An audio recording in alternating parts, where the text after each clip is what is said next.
¡Salve, legionarios! Finalmente ha salido Gladiador 2. Todo el pueblo, todos los legionarios de Scriptamanente están pidiendo la reseña, y no solo les damos la reseña completa de Gladiador 2, sino que también les ofrecemos, en exclusiva, el testimonio del único doble de acción italiano en el set que pudo participar en las filmaciones y aparece en las escenas. Y así comenzamos de inmediato porque debemos explicar muchas cosas relacionadas con esta secuela que se estaba esperando desde hace años. Primero hablemos de la trama. Obviamente no haremos spoilers, así que quienes quieran ver la película y aún no la han visto podrán disfrutar de todas las sorpresas que deseen, pero contextualicemos un poco la película. Creo que todo el mundo ha visto Gladiador con Russell Crowe, y sin embargo, la trama de Gladiador 2 comienza con la figura de Lucio Vero. En la primera película lo habíamos visto pequeño, ahora ha crecido, es el personaje interpretado por el actor Paul Mescal, y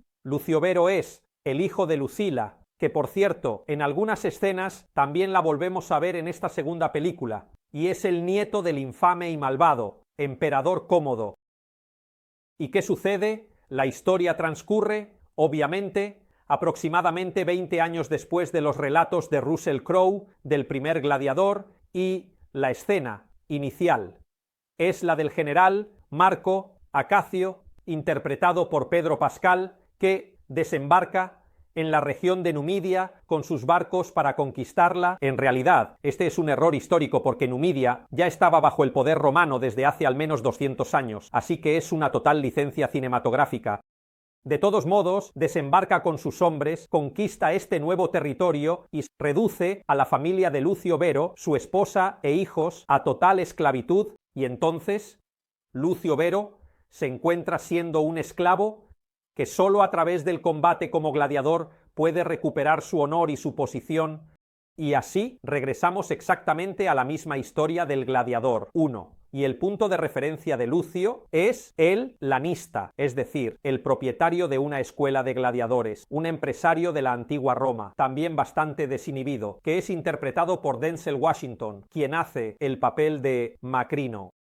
Obviamente, digamos, los grandes enemigos de Lucio Vero y de Macrino, los grandes responsables de esta corrupción desbordante, de esta violencia contra todos, son los emperadores, es decir, no solo un emperador, sino los emperadores Caracalla y Geta, que están aquí representados. Como veremos, Caracalla y Geta fueron dos emperadores que realmente existieron, eran los hijos del emperador Septimio Severo, durante los primeros tiempos gobernaron juntos antes de que Caracalla matara a Geta de manera violenta. Aquí, en realidad, están representados muy pálidos, como si fueran dos suecos, pero siendo los hijos de un emperador norteafricano, probablemente tenían la piel más aceitunada.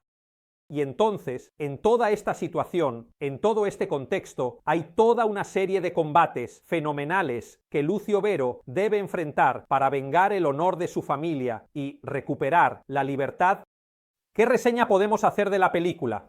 Entonces, primero hay que ver el contexto. Si en Gladiador 1 la situación era la de una Roma que se estaba expandiendo, pero que mostraba signos de corrupción, había el emperador Marco Aurelio que se preocupaba por la decadencia de las costumbres, la voracidad de los aristócratas. En cambio, en Gladiador 2 estamos esencialmente en un colapso total, es decir, en el poder hay emperadores locos. La corrupción ya se desborda por todas partes, no hay más valores. Es un mundo que está colapsando sobre sí mismo. Este es el contexto que se ha elegido para la segunda película. Y aquí, en realidad, hay que ver no solo la historia del director Ridley Scott, sino también el origen del guionista y de todo, el grupo que creó la película. Aquí hay un lado bastante político, es decir, quizás a nosotros no nos parezca, pero para los estadounidenses hay una comparación política evidente con los Estados Unidos. En América, los estadounidenses se sienten dentro de un imperio americano, como si fueran los romanos de hoy, que también están conociendo un período de declive, es decir, los estadounidenses sienten fuerte el paralelo entre la caída del Imperio Romano y la caída del Imperio Americano. Por lo tanto, en este caso, Ridley Scott está enviando un mensaje político, está explicando a los ciudadanos estadounidenses que, según él, se encuentran hacia el declive del imperio americano y, por lo tanto, hay, evidentemente, un lado político en la elección del entorno del contexto histórico de la película. Repito, para nosotros los italianos no es tan evidente, pero en el mundo americano sí. Por lo tanto, dado que Roma está cayendo como estaría cayendo el imperio americano, hay esta historia y cuál es el juicio que podemos dar de los varios personajes. Partiendo desde arriba están los dos emperadores. Los emperadores Caracalla y Geta son figuras un poco extrañas, son un poco caricaturescas, es decir, en la primera película, Cómodo, que era el gran villano de la situación, era, sin embargo, un personaje que tenía una determinada profundidad, es decir, era hijo de Marco Aurelio, quería ser digno del padre, quería el amor del padre, la estima del padre Marco Aurelio, y el padre, a pesar de que lo amaba, había entendido que no era digno de guiar el imperio. Por lo tanto, había una insatisfacción personal por parte de Cómodo, había una comparación con Máximo, que era el hijo que Marco Aurelio debería haber tenido en su lugar. Por lo tanto, había una profunda envidia, un contraste interior. Había venas de problemas personales y familiares no resueltos. Por lo tanto, Cómodo era un personaje con una profundidad psicológica particular. En cambio, en esta situación, Caracalla y Geta no son personajes de profundidad, no tienen consistencia, son prácticamente dos locos deficientes que se divierten haciendo cualquier cosa, en el lujo, en los entretenimientos, en las ideas más locas, se divierten desatando guerras a derecha e izquierda, sin la mínima profundidad del personaje. Así que son dos locos, deficientes que dirigen el imperio sin un verdadero propósito. El otro personaje que merece una reseña digna de mención es, en cambio, Macrino. Macrino, que es el lanista, es decir, el jefe de la escuela de gladiadores. Obviamente reinterpreta el papel que fue de Próximo en la primera película y ese fue un papel absolutamente inolvidable. Macrino es interpretado por Denzel Washington. Y aquí hay que decir que Denzel Washington tiene una habilidad monstruosa, es decir, tiene un carisma fenomenal, logra con el tono de voz, pero también con la gestualidad, con la forma de mover el cuerpo, cómo se toca, cómo juega con los anillos, las frases que dice, es decir, logra expresar al personaje que es el más logrado en absoluto en la película, es decir, nadie es superior a Denzel Washington en términos de capacidad actoral en Gladiador 2. Nadie. Y Macrino es, en realidad, el nombre de un verdadero emperador romano que reinó durante algún tiempo y que luego, después de unos meses, terminó miserablemente asesinado por los pretorianos, pero en este caso el nombre se ha prestado a la figura del lanista y parece prácticamente un personaje a medio camino entre el gángster de hoy y un jefe mafioso de Nueva York de los años 30, es decir, es esencialmente un trepador social, es un hombre desinhibido que, aprovechando las debilidades de los aristócratas y la locura de los emperadores, escala las cumbres del poder para ocupar su lugar. Así que, realmente, en este caso, a diferencia de Caracalla y Geta, hay una profundidad del personaje importante. Y, volviendo al aspecto político de la película, hay una frase que Denzel Washington Macrino dice, yo empecé como un esclavo y logré llegar al gobierno del imperio. Si no es en Roma, ¿dónde más podría suceder todo esto? Esta es prácticamente la manifestación del sueño americano, es decir, del ciudadano americano común, que por méritos puede llegar a convertirse en un gran americano, el presidente de los Estados Unidos, es decir, el clásico sueño americano, por el cual todos tienen una oportunidad y las puertas están abiertas para cualquiera. Así que también aquí, a través de Macrino. El director da un mensaje a los estadounidenses, quiere decir que todavía somos los del sueño americano, llegando en cambio a lo que es el esclavo, pero también el protagonista de la película, es decir, Lucio Vero. Hay que decir esto. Entonces, el actor es buenísimo, ha sido capaz de unir el amor por Roma, la lealtad hacia Roma, con la venganza, la revancha y el deseo de recuperar su honor. Así que, en realidad, la actuación es sin duda una excelente actuación. El problema es que inevitablemente se hace la comparación con Russell Crowe Un poco por la edad, un poco porque ciertos personajes están hechos a medida para el actor, por mil motivos, algunos incluso insondables. La comparación con Russell Crowe es implacable. Por sí mismo, el actor ha estado bien, por sí mismo. Ha dado una excelente actuación, pero se le compara con Russell Crowe, que en realidad es, ¿cómo decirlo?, bastante difícil. Podemos decir que en la comparación con Russell Crowe es desmenuzado. Esto hay que decirlo. Por lo tanto, en realidad, la figura del protagonista debería ser vista solo dentro de Gladiador 2, es decir, se debería esforzar por no hacer la comparación con la anterior, porque de lo contrario, Russell Crowe, después de 20 años, sigue ganando con facilidad.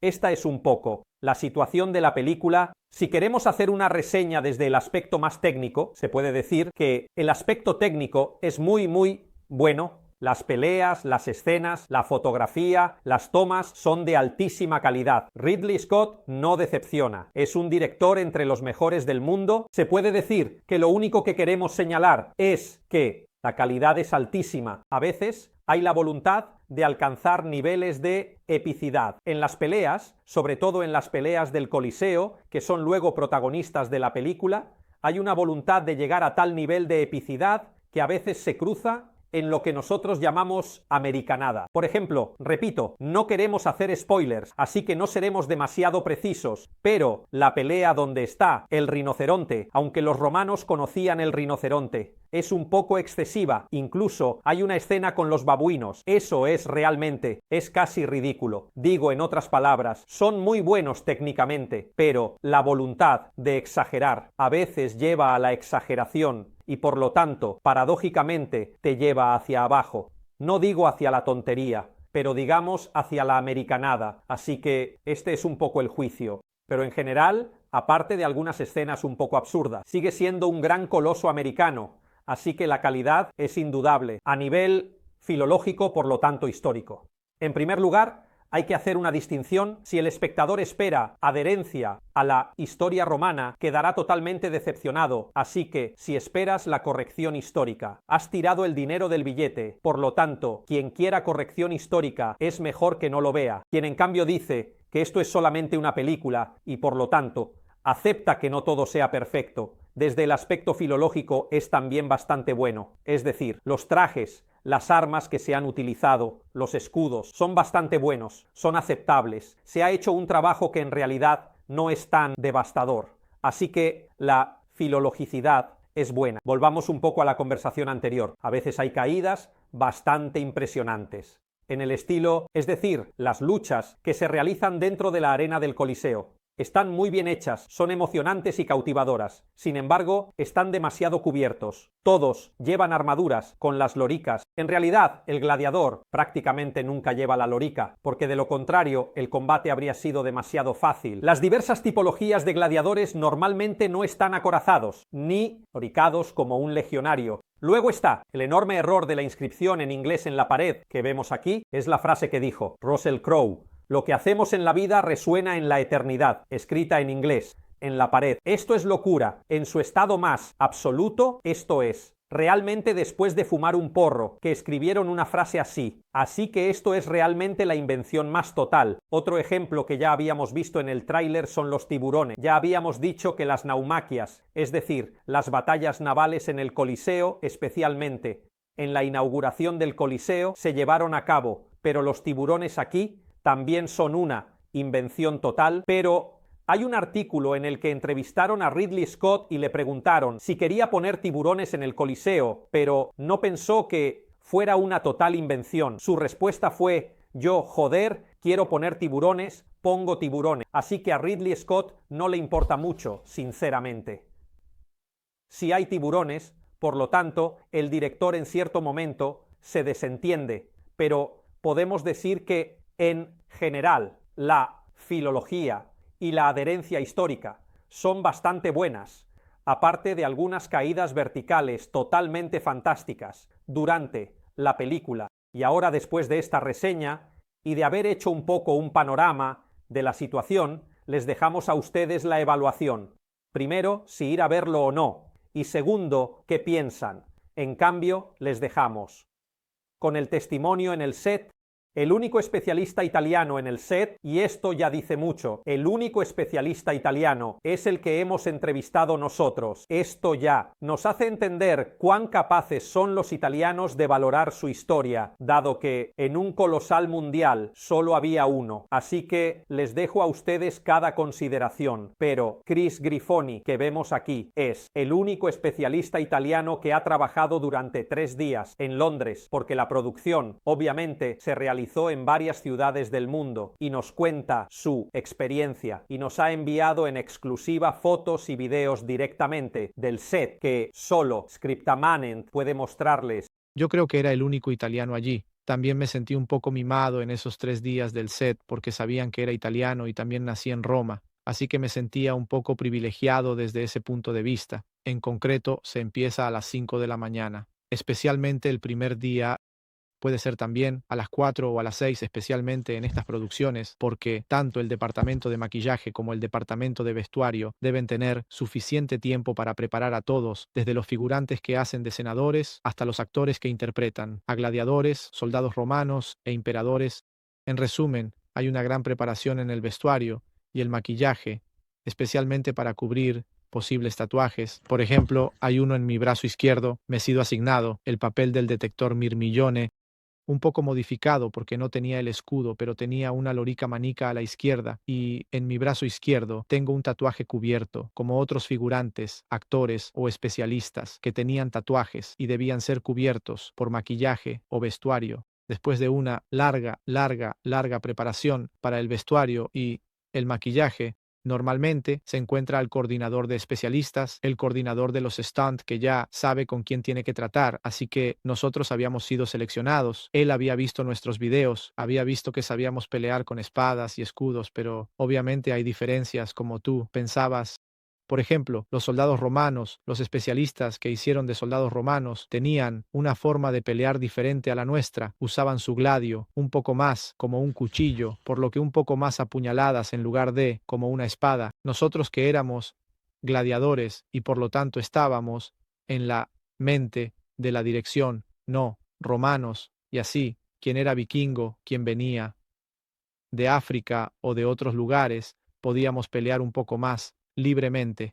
La luz era solo artificial, al menos durante los 3 días que estuve filmando, porque estábamos en 3 hangares. En uno de estos se reconstruyó una parte del Coliseo, solo una parte. El resto era azul y pantalla verde. Había alfombras azules y alfombras verdes para quienes no son expertos, donde luego quien edita el video puede colocar efectos especiales. El sol que verán en nuestros rostros o en nuestras armaduras, porque yo siempre las llevo, excepto en una escena, al final con Lucius. Es un sol falso, así que también revelo este truco para quienes no lo sabían.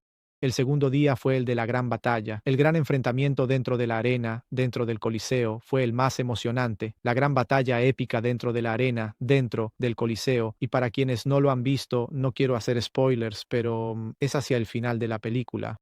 El día comenzó a las 6 de la mañana, así que una hora más tarde que el día anterior, la misma rutina en el departamento de maquillaje y luego nos trasladamos al departamento de vestuario.